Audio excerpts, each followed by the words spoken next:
Right, so recently we've been talking about a few headlines that's been going on. There's been quite a bit of news, a bit of drama. There's been quite a bit of drama, so we just kind of wanted to get your opinion on some of these things.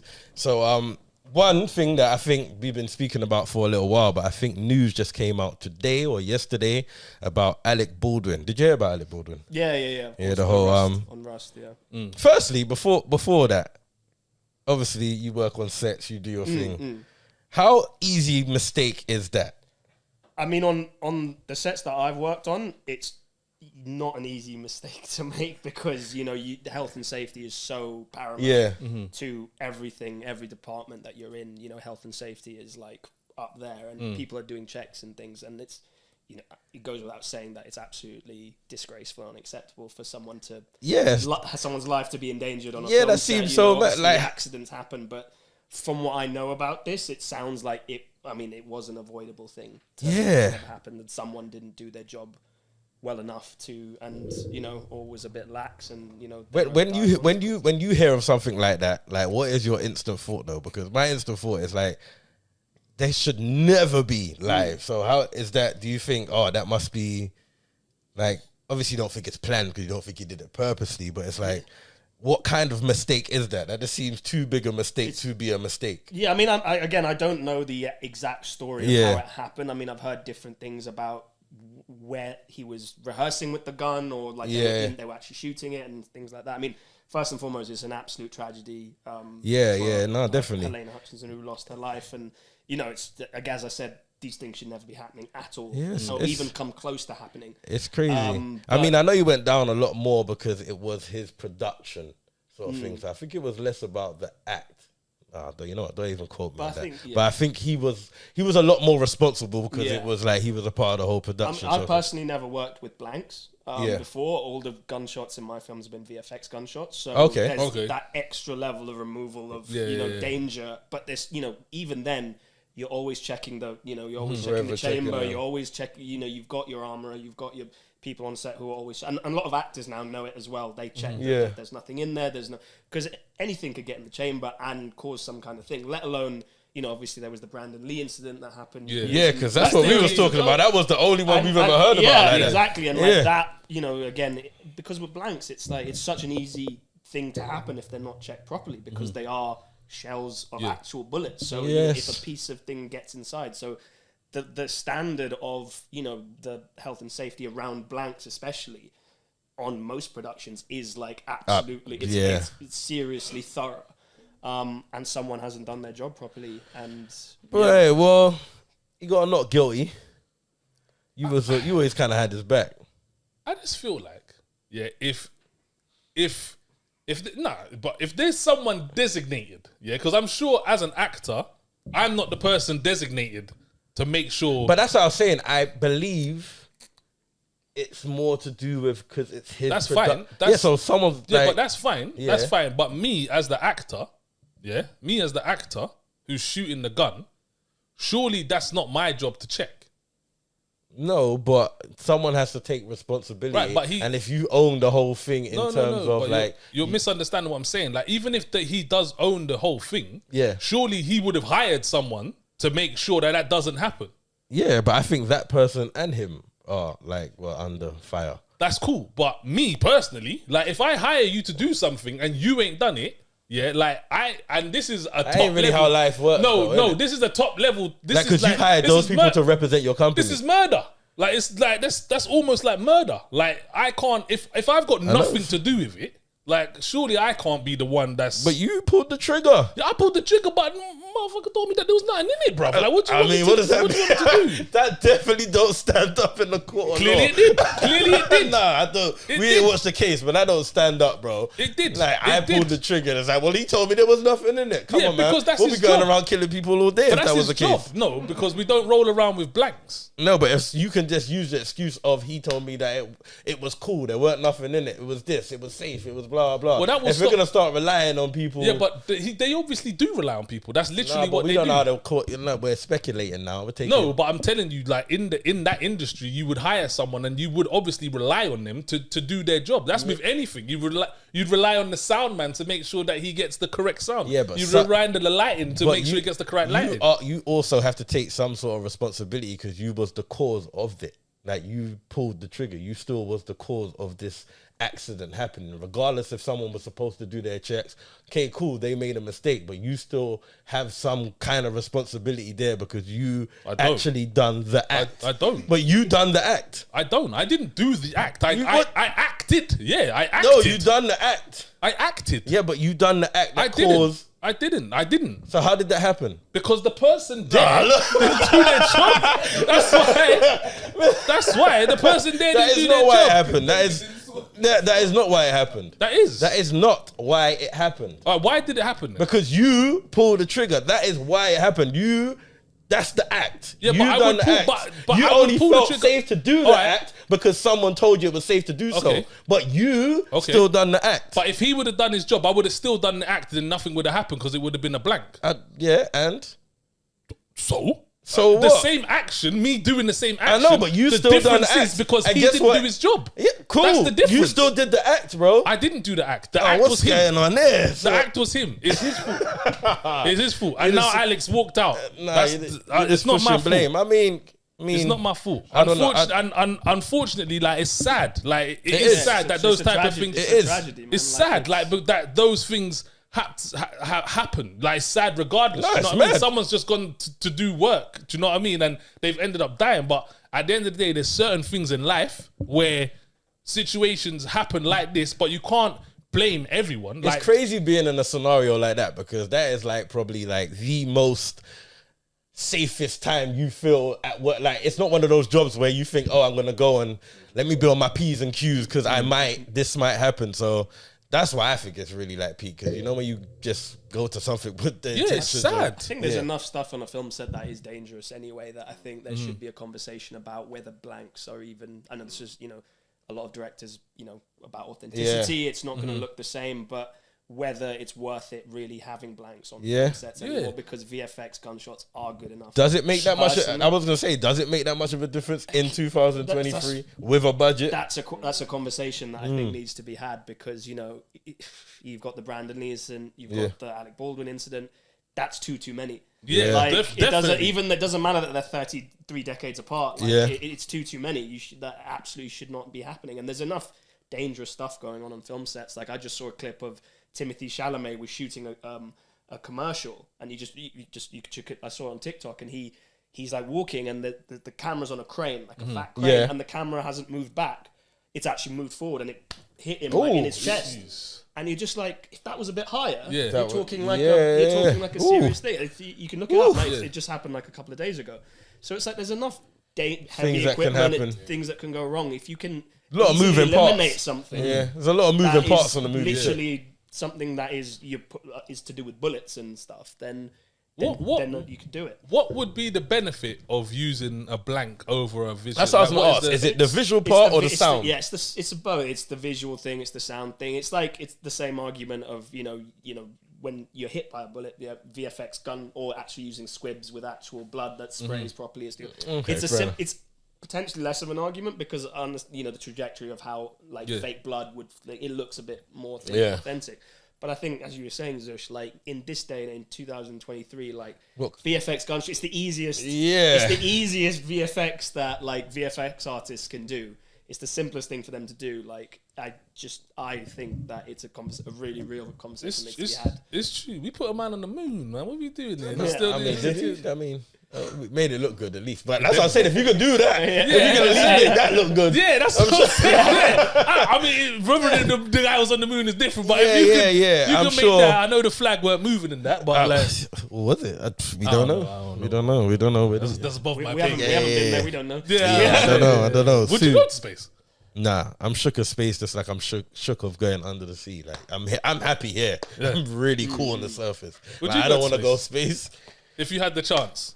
Because you can't you? Because Virgin do this Virgin Galactic or something. Well, I mean, it's not commercial yet, but you can go online and thing it. Yeah, but how much is it?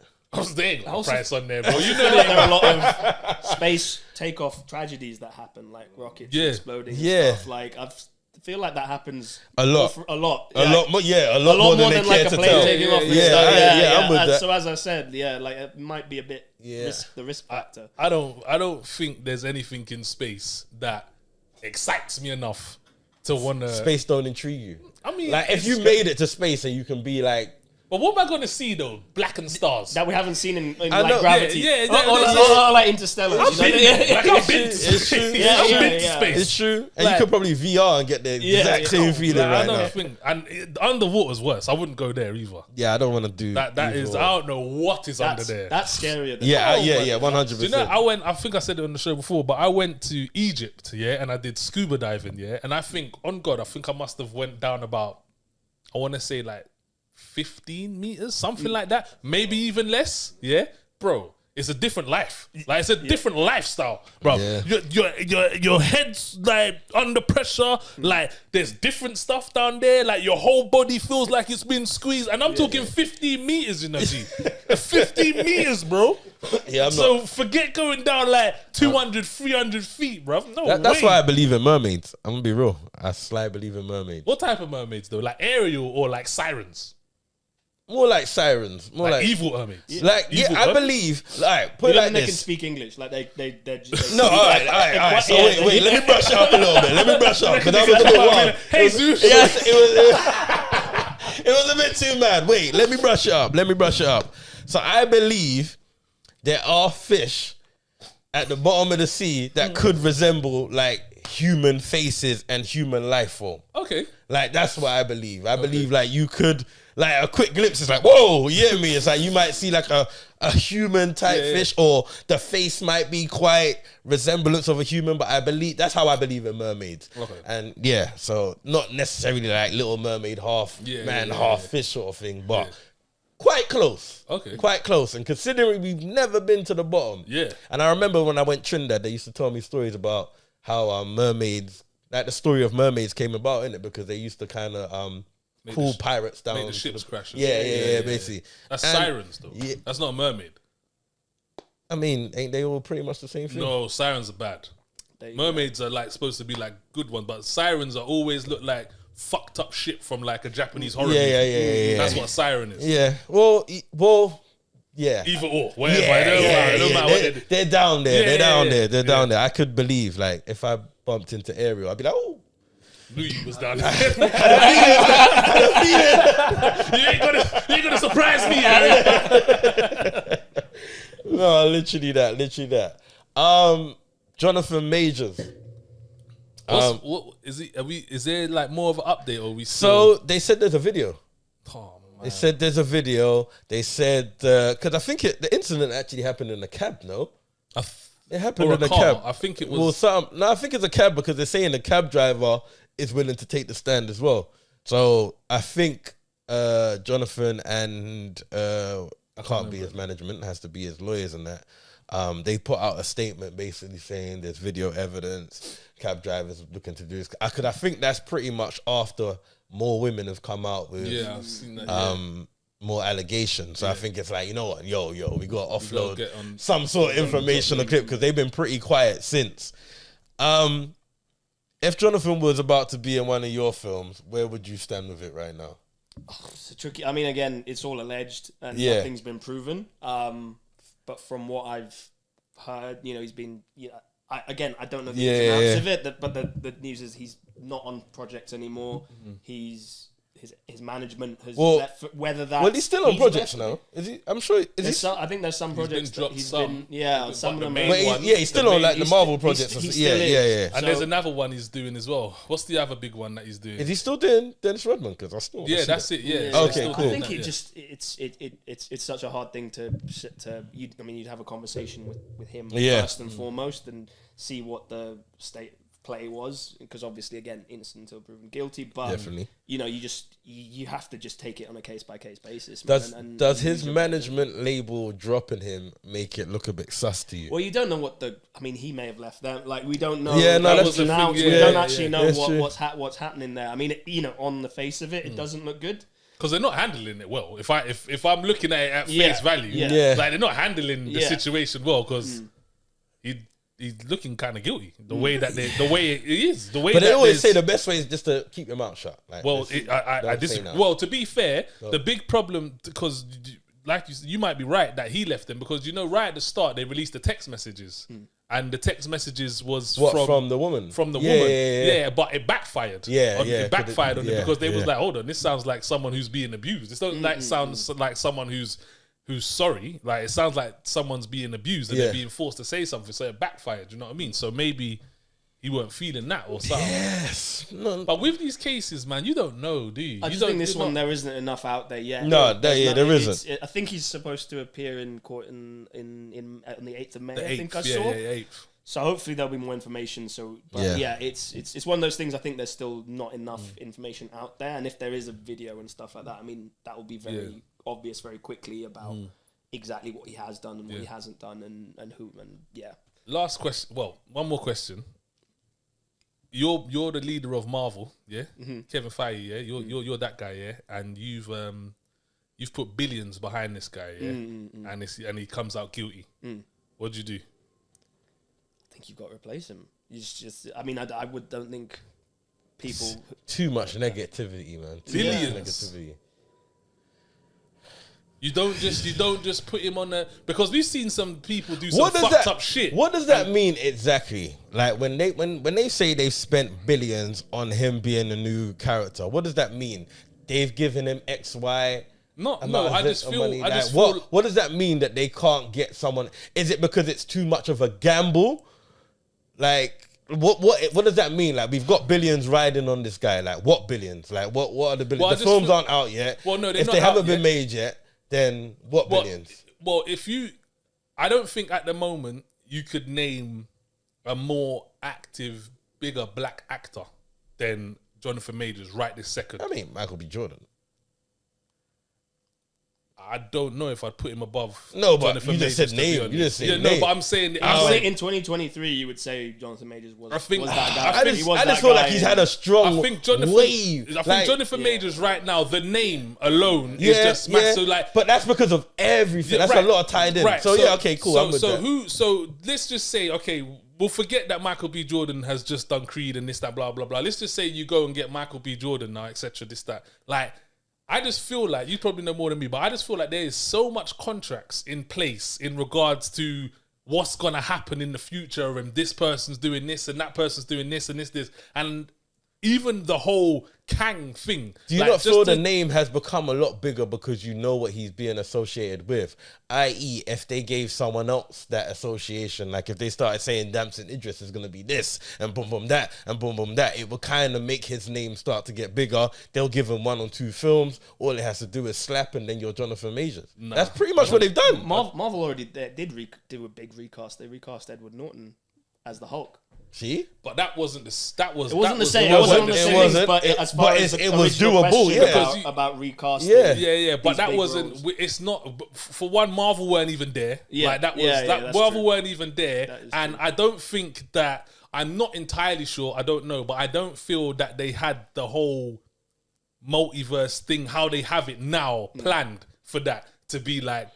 Right, like if we hire, do you know what I mean? Yeah. I feel like getting rid of Edward Norton was a way easier decision. Well, it would be, because it would be harder to do that right now. Then do it with this, you know what I mean? And like I was saying, there's people who's come back from some fucked up shit, bruv. Like, look at, what's his name? Ezra. Look at Ezra. All the shit that he went through. Man's in the film. I feel like he hasn't even been dragged like that, though. He ain't. That's what I'm saying, but that's a big difference. But when you've been dragged like this and then you pop up guilty, it's peak for you, bro. But he was on a madness. I know. He was on a madness. But he ain't been dragged for it, bro. That in itself is a problem. I mean, you said two key words. Public opinion Ezra Miller has, if you look on Twitter and stuff. Yeah.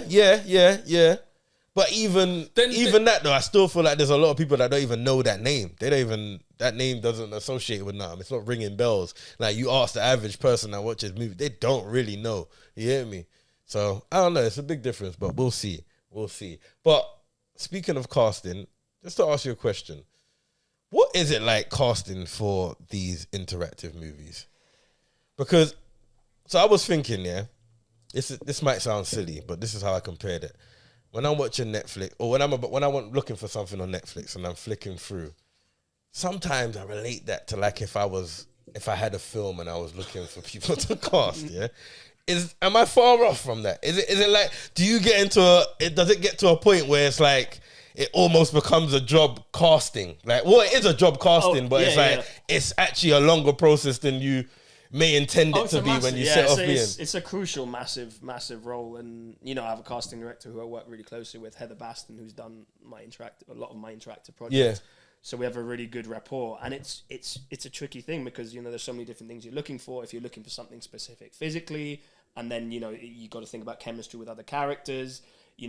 There's all sorts that come into it. And then with the interactive, there's also, I think, because we're so early in the life cycle of these kinds of films, that someone who just generally is passionate about the format and is able to wrap their head around it and willing to put in the work to wrap their head around it, because it is, you are dealing with multiple different realities and so on and so forth. Do they even know about interactive when you approach it? I think people do, because I think, obviously there was Bandersnatch, the Black Mirror episode, which was, a global phenomenon. It won an Emmy. Like, it put the format on the map in film and TV terms. But I think everyone's always been familiar with, non-linear storytelling. Growing up, there were the Choose Your Own Adventure books. Mm-hmm. Yeah. People have been growing up gaming, so they understand how, choice, cause and effect, choices can affect storylines and stuff like that. So, especially, I think people understand it very quickly. I mean, when you say interactive film to them, the first question is, how is it interactive? Yeah. And then when you explain what it is, they're familiar with that format, basically. Okay.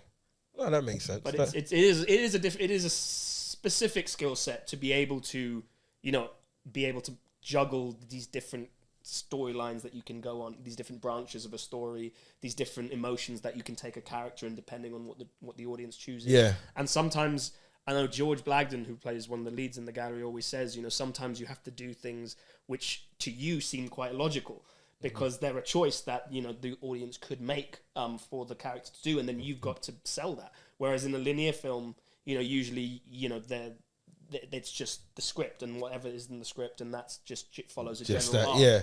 Because that's what I was thinking as well. When you approach people and when you're doing the casting and you tell them about the interactive film, it's like they've got to kind of prepare themselves for something a bit different now. It's like, okay, we're going to have to do this. We might have to film this a couple of times. And I know you already filmed things a couple of times, but this must be and some, because you got to do the multiple endings. So it must be quite an interesting reaction where it's like, all right, cool, I'm down for... It's something different because you don't see it all the time. So I can imagine where it would be like being casted for one of these films and throwing your head into what you're about to get into. Because what is it like filming so many different endings, and do people start getting ratty? Like, I can imagine, like, I can imagine people have to be quite patient because you're having to film the same thing. Like, I know that happens on set as it is already. You got to film, do a couple scenes, do a couple takes. But with this, you've got to do multiple endings a couple of times. Do you get to a point where you started to notice a little frustration with actors? Like, how does that work? So, do you know, just before you think, actually, just throw the picture up there, because people might not even know what we... Yeah. Throw the picture up. Oh, yeah, my bad. That's kind of said. No, I see you was good. Yeah, that's fine, yeah.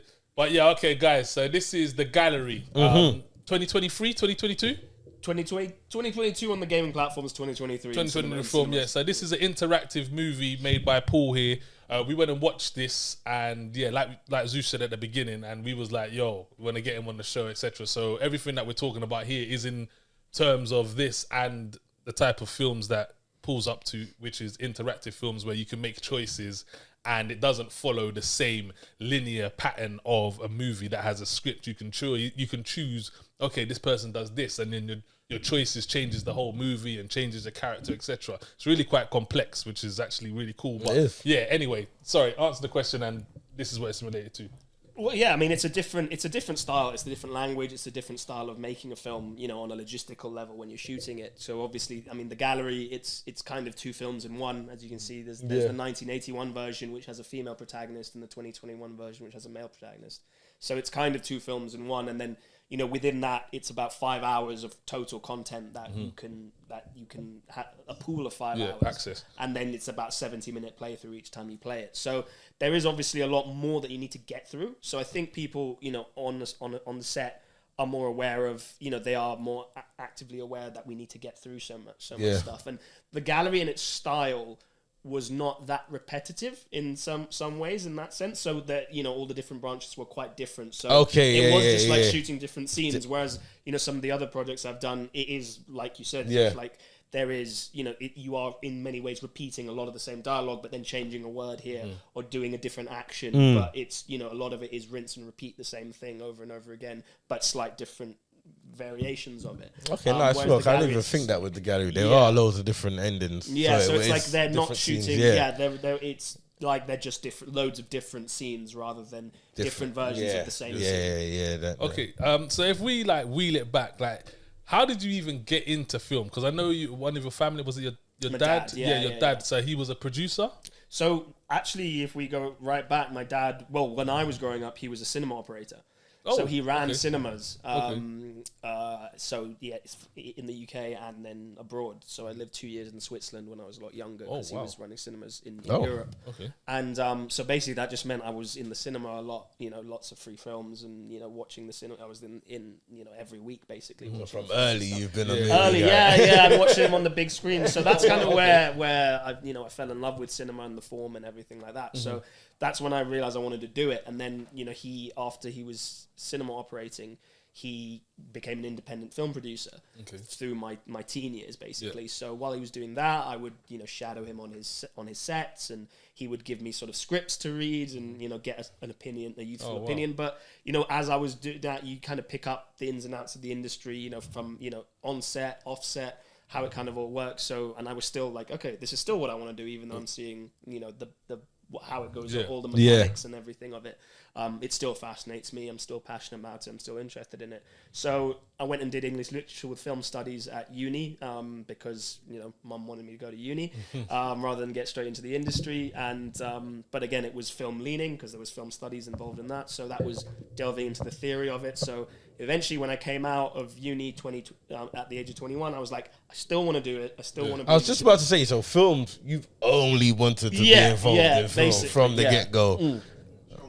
It's been there all my life, and it's just something. And never detoured at all. No, and I was, you know, I went through. I did my schooling. I did lots of other stuff. I went to uni, and film was always a constant there. So, you know, I definitely made a conscious decision that, you know, this is something that my life has kind of been. Did that change? Like, did you want to be an actor or I did want to be an actor at one point. Yeah, so there was a short period in my 20s where I was, you know, I had a couple of agents and was doing that. But then it kind of got to a point where I still had the passion of writing and directing. So I sort of had the three of them, acting, writing, directing, and I was kind of just being like, let's see which one kind of takes over and becomes my main specialization. And then around when I was about 25, 26, it was like the writing, directing was the thing that kind of was really sort of taking off a bit. So I was like, okay, I'm going to focus on this for now and not the acting. So yeah, I kind of tried to, you know, spread my talents around as much as I could, and, you know, because it's such a hard industry to break into. Yeah, you know, I think it is good to have a couple of different skill sets from early as well to explore. So I did that, but started when I was 21, and then got into interactive films in 2019. Been doing them ever since. So your first director was Winterstoke House. Yeah. Okay, yeah. So tell us a bit about how did that come about? And so that was just so after I came out of uni, I started me and Dad started a film production company together called Aviary Films, and we wanted to go into genre films. Okay. Because that was a passion for me, and, you know, working at low budgets, it's you know, it's a good way to get into the industry, I think, because, you know, you can really, you know, express yourself creatively.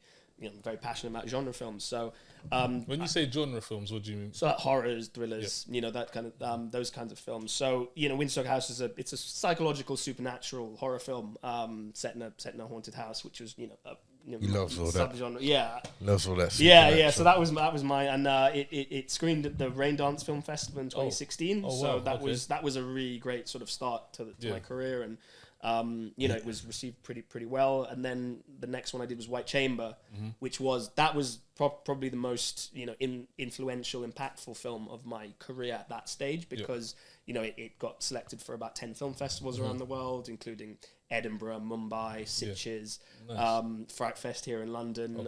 Some really cool ones, and I think as well Shauna MacDonald, the lead, won the BAFTA Scotland Best Actress Award for it. Wow. So it did quite well, and it played on Netflix. It was on Netflix for 2 years, so I think that put me on. Yeah, it's not on there anymore, but it was on Netflix for 2 years. So it kind of put me on the map in the UK for other producers and stuff. So at the beginning of 2019, off the back of White Chamber, a producer called John Giwa-Amu and Jade Alexander, they were making an interactive film called The Complex, which was a sci-fi thriller, and they basically had seen White Chamber and were like, look, we really like what you did there. We think you'll be a really good fit for this sci-fi thriller interactive film we're making.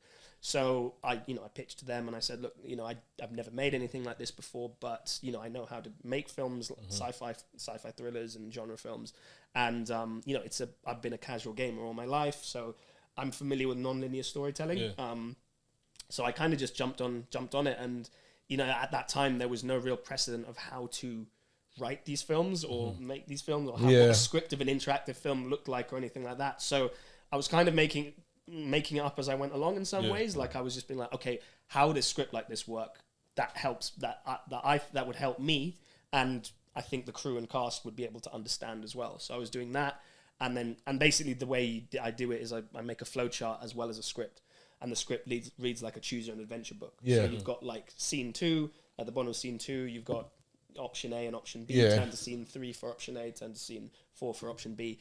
And then that's basically how So I was learning how to write them. I was learning how to direct them. What the quickest way and most efficient way to direct these things on set. To get through the extra page count that you got to get through. Do you do a lot of that yourself? And have you collaborated with others, like other writers and stuff? And then how is that collaborating with a writer on the interactive? Yeah, so it's not especially. I mean, the most collaboration I've done was on my last rom-com interactive film I did called 10 Dates. Yeah. Okay, 10 Dates, which is a sequel to 5 Dates. Oh, I was just about to say, I thought I was it was 5. Yeah. Maybe I was wrong. Yeah. Cool, but I think it's tricky because there's so few people. I've never collaborated with someone who's done it before. So I worked with an incredible writer called Zoe Chiswick, who's never done interactive before. So there's still that element of you need to help them acclimatize to the format of writing it, because it is a completely different. The way you have to structure it, and the way I can imagine, and the way, and there are little things you need to watch out for continuity wise. I can imagine. Yeah, I don't know if I covered it in the Q&A to the screening you guys came with, but a big, this is an anecdote from The Complex. My first one was that you need to watch for continuity of certain things that happen on certain branches, because they may not happen on other branches, and then if those branches come together at one point, you could really screw yourself over because you'll have to shoot things 2 or 3 times. So on The Complex, we had this scene where it's about 2 scientists who are trying to escape a lab that gets locked down, basically. And one of the ways that you can try and escape with them through a choice that you make is they try and blow the toilet up by throwing like potassium down it, so it reacts with the water and blows it up. Okay. And I think it was potassium. So you go and you do that, and it's a great scene. Like we got this like cannon in with like with like an pyrotechnic explosion that comes out and had all this debris. So it's like we shot it, and then it shot all this like pieces of toilet like across the back of the set, and it looked awesome. Everyone was like, yeah.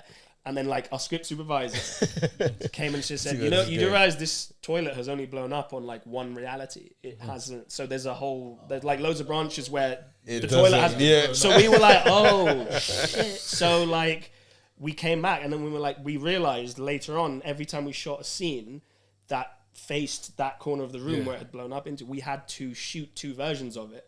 One with toilet debris and one without toilet debris. And like that, like, you know, that's the little things like that. Yeah, that's a big. It can be any department. Like, you know, you could have a character could have their hair tied up in a ponytail on lot of branches, but then if the actor decides to take their hair down, but then it hasn't done on the branches, and you that's have to make sure super ripple-on effect. Yeah, there's a knock-on effect.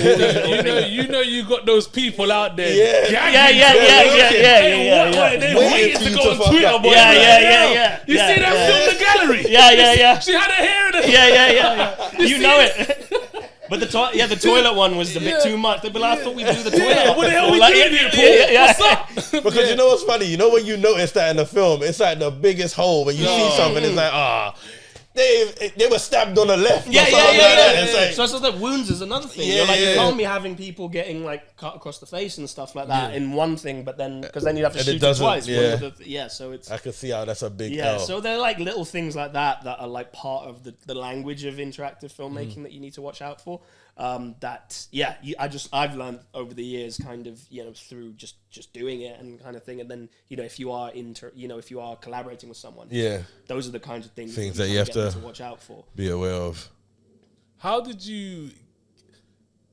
was your first script? Like, what was the first thing that you ever did? Because I know it's the one we were speaking about. Sorry, the first film. Yeah, but you must have written before that. Yes, there must have been. So the first thing that got made, the first thing that what's the first thing you ever? What was the first thing you ever wrote? Like, that you thought at least was like, the first thing that you would ever class as a script. And was it good? I think it was. What was the story? What was the concept? Let us know. We'll be the judge. What was going on in it? I think it was a rom-com. Okay, I thought it would have been a sci-fi. I don't know why. No, I was getting with sci-fi. That's why I ended up going back and making 5 Days. Okay. I mean, I like every genre, but like, so I think it was a rom-com, like a culture clash rom-com. Okay. With I'm South Asian myself, so it was a South Asian culture clash.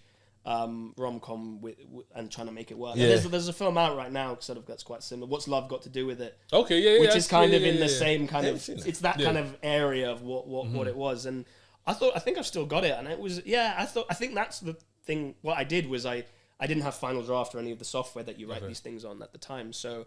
I took someone. So as I said, my dad used to send me people's scripts, so I took someone's script and I like converted it into Word. Okay. So it was a PDF and I converted it into Word, and this poor person's script, I was just like deleting all of their stuff rewriting everything and replacing it with my stuff. But that's how I first did so, because obviously I wanted it to be formatted and correctly and stuff like that. And again, that was helped teach me a lot about how to form, because I was like, I had this script from someone who was probably a really great writer and clearly knew what they were doing. I'm sure. And that taught me everything. And then I sent like the first 20 pages to my dad. Okay. And then that was like the first time I ever sent him anything I wrote, and he's very realistic. Like, he would have told me if it was trash. He would, and he was like, oh, actually, there's something here. Like, like finish it. Like that was the first thing he told me. He was like, finish it. Yeah. Like, don't, that's as a writer, that's the hardest thing to do. And I think I can't speak for all writers, but I think a lot of writers will say writing those first 20 pages, that first act is easy because your energy's up. You've got all these ideas, you want to put it down, you're establishing your characters, you're creating your world. It's the most exciting bit. Then once you get into like Act 2, which is the longest act, and it's like, that's when it's like. Does that explain why a lot of movie endings are trash then?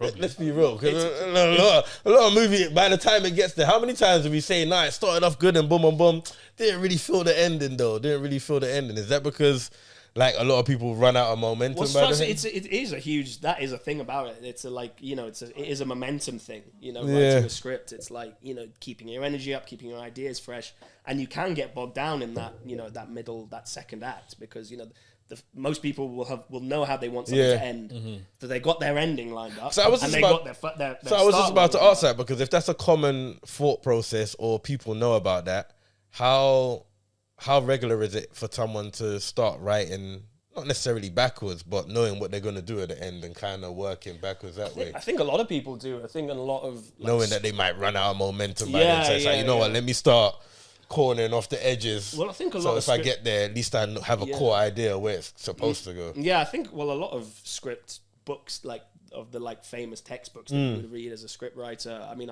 Robert McKee, Story by Robert McKee is the one that I read a lot.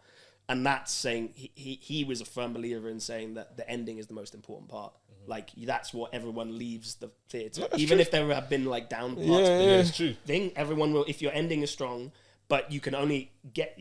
It's no use just having a good set piece ending because if you've lost your audience by the time you get to that ending, then it's not going to have the impact you want it to. But the ending is paramount. So he's like, you've got to know your ending before you go into it. I mean, again, a lot of writers work differently. Some people like to work it out as they go along.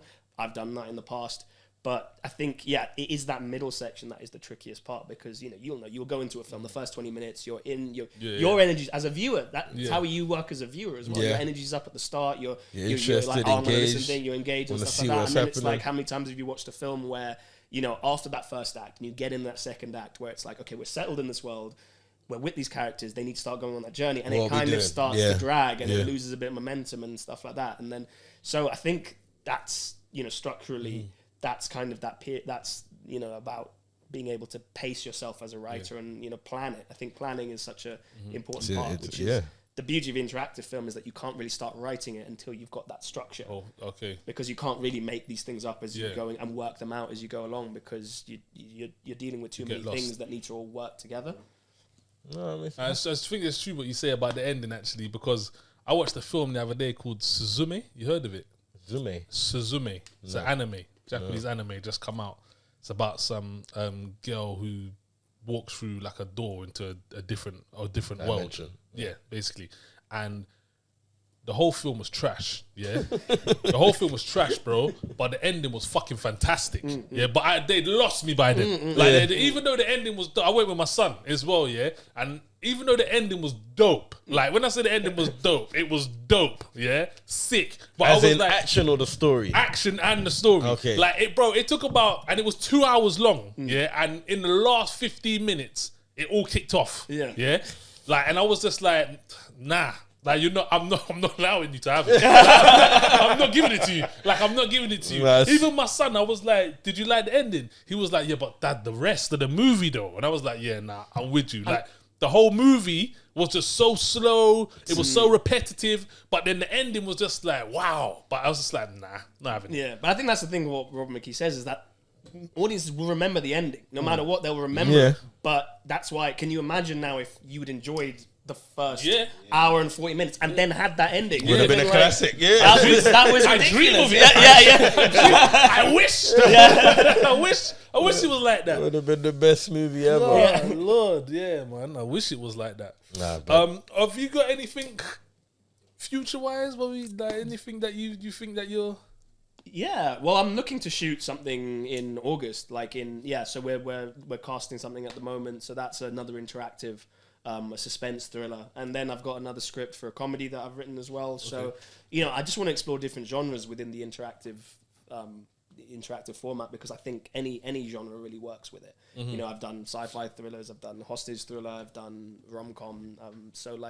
I just want to explore different genres within that and how we can make the format, especially with being able to show them in cinemas now. As you guys saw, I feel like it's something that is different and is interesting and could work, and as a cinema experience, rather than just being on the gaming platforms as interactive films mainly have been up until this point. So, I'm excited with what the future holds. Basically, would there always need to be someone there controlling where the film goes as the pick? Like, would there be any way of? Like, how would it be done if you just go to a cinema and you weren't there controlling it? Is there a way of doing it? Well, you could. I mean, you could do it. You could do it via an app. You could it's automated. You could give people handsets, in Who Wants to Be a Millionaire. When ask the audience, they had those finger things that they tapped on. See, I think that would be dope, especially how much cinema is now. I feel like this is why I really like 4DX because I feel like cinema is turning into an experience. Like you need experience. So if I knew I was getting cinema, I might get a little handheld something. I'm gassed already. I don't know what this is, but I'm involved. I gotta press something and get. You just want a bit more than just going and sitting in a sofa and watching a film. And I think that's why 4DX is really good. Well, so we did some tests with an app. We did some tests with an app actually, and I actually didn't like it because interestingly with the the immersion of that experience, the very act of people taking their eyes off the screen to look at something kind of broke that, which is why I was like, let's go more lo-fi with it and give people glow sticks, which you guys saw. And I think there's something about the glow stick. One, it's the simple thing of people not taking their eyes off the screen, but it's like you can see what everyone else is voting for. And it becomes that more, communal joint group experience. Sense. And, if people vocalize, which I always encourage them to. Like I enjoy those 3 minute moments those 3 second moments when the decisions are up and people think, and just hearing the audience groan or like laugh or people or gasp. Or what's a happy medium then? Like what's the app and the glow stick? What's in between? I mean, I think it would involve hardware. Like if you could have some kind of light that is on the seat, press or something. Yeah, exactly, something like that. Again, that we're a ways away from that because that's overheads for cinemas to implement and stuff like that. So for now, I'm happy with the glow sticks, and it's a simple enough thing to have. Not just me, but I've been some of the cinemas we screen the gallery at. Now that the managers and all have seen it, they're like, oh, we could potentially do that ourselves. We don't need you to be there. I could see how a couple private screens might have a screen for like interactive movies, and so they would have those kind of features already built into the screen. That would be kind of sick, actually. No, it was that whole experience was dope. Like it was, it was 100% different. And do you know what made it even sicker? I had no idea what was going on. Never did. Like I heard it was like it's an interactive film. Like, how does that be? I don't even know how that works. I'm not gonna lie to you. I don't even know how I thought it was gonna be. I thought it would be a bit like you would watch some film and some of it would be real life acting. Like like you'll see characters from the film like come out cinema from the side. Kind of thing. That's how I thought it was gonna be, and it weren't that. No, it wasn't that. I was pleasantly surprised. But no, the whole interaction thing was dope. Like I really thought, and especially when you're watching and you're like, everybody's gonna vote with this. Like clearly, like obviously, and then they're like. And then they and you know what made it pissed? It's like, I'm never going to see this. I'm never gonna know. Like, you let it slide like 3-4 times. Because it's early, I don't know nobody. We're here. You 15, 20 minutes in. So, all right. 45 minutes in, I know you lot now. What we doing? You're doing this on purpose. Like, are you waiting for me to part just to go against me or what? Angry, bruv. Like, I was pissed from the first. I was pissed from early, bruv. Because I wanted the 2021 one. From early. Oh, from the very first moment. I'm like, why are we going back in time, man? I think I remember that. I remember seeing it as the lone guy. The lone. I was like, yo, let's go in the future, man. It's like everybody want to go Let's back see there. where it goes with this. Man, oh my God, I'm already upset. No, it's true. Gosh. So, all right. In conclusion, where can we watch this? So at the moment, it's available on all major gaming platforms. Okay. So that's Steam for PC, PlayStation, Xbox, Nintendo Switch, and it's even available as an app for your phone or your tablet. So that's on the iOS, the Apple iOS store. It's on there, and the Google Play Store for Android as well. Okay, so you can just download the what is the Gallery app, or is it? Yeah, it's the Gallery. So it's technically an app. So it's literally cool. If you just is that for the business or just for the film? It's just for the film. Okay. So it's literally you search it, you download it, and you've got. Everything. Wow. Okay. And that's you've got everything for the 81 version, 2021 version, all of that. Okay, cool.